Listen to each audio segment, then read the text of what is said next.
Hello and welcome to this what to do when video.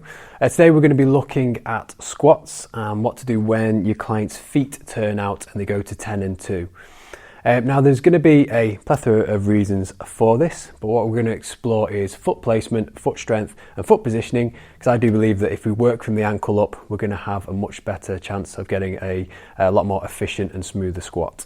So what you may have is you get a client to squat down, and as they squat they really start to do this and go like that in that motion. So they're turning their feet out and they want to drive their knees out in order to do this.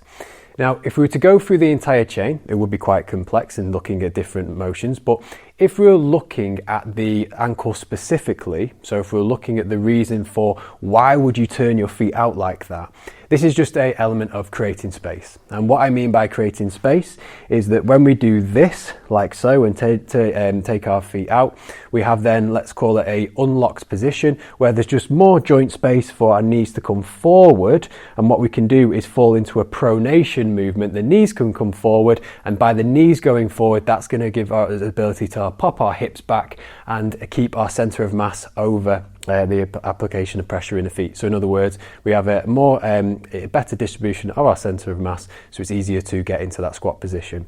So you might think, well, what's wrong with that? The problem is that we have a lot of strain going in on the medial knee, so the inside of the knee may get irritated by this. It can then lead to ankle strains and ankle issues.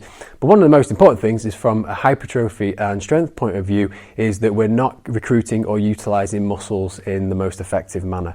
So in other words, we're not getting the gastrocs and the quads and the glutes to contract all at the same time in the ideal motion.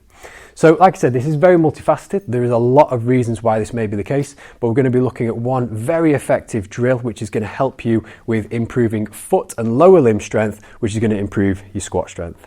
So what we're going to be doing is, you need a box like this, and we're going to be doing something just as simple as a calf raise. We're going to get a band, so a usual glute band is going to go round the ankles like so, and we're going to push here, so we have our heels going out. We're going to go on top of the box here, and you're going to slightly rotate your heels out and your toes are going to come in, and then you're going to have a bend in your knees like this. And it's very important to keep the knees bent like so. So heels out, knees in, weight through the toes. Then what you're going to do is just perform calf raises, but keeping those knees bent. So I'm just going to go up like this and back down, and up like this, back down. And again, just trying to get to keeping that heel out motion, and you should get a variety of things. You may get a bit more glutes, may have clients who get a little bit more in the calves, but the main thing is, don't let them go like this where they extend. It's very important to keep the pelvis tucked under, slight bend in the knees and pushing through the ankles like so. Then what you're going to do is, keeping that heel position, you're then going to bend the knees a little bit more into the squat, keeping those heels outwards, maintaining that position, and then go again, calf raise, back down, calf raise, back down, then driving a bit more dorsiflexion, driving those ankles out into that position, and then again, calf raise back up and back down. Now, the reason for doing that is that what you're doing is the calf raise motion, or driving the heel up, is going to recruit all the muscles of the intrinsic foot, so basically get the foot muscles to work.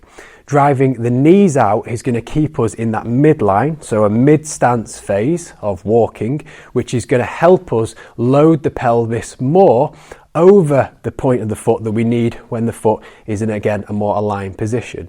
So we've got more strength to create space, not necessarily creating space just through changing our anatomical position. So what you might find when people do this, again, they'll squat and say, oh, that feels a lot smoother, that feels a lot better now. But it's not that they will suddenly be able to squat ass to grass with the feet going forward perfectly. You'd still need to make adjustments, and what I would recommend is, rather than going out 10 and 2, bring them up, so bring them in so there's just about 5 degrees going out like so, and get them to squat to a depth where their hips and knees go to the same position, and then they can effectively push the floor away.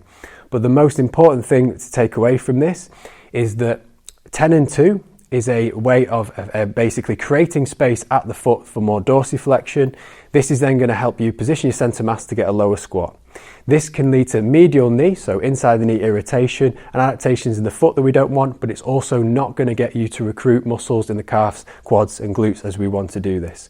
Doing the exercise you've just seen and then adapting and modifying somebody's squat for the appropriate depth and the appropriate weight will improve this, and as they get stronger at both those exercises, they'll have an accurate, stronger and more healthier squat in the gym.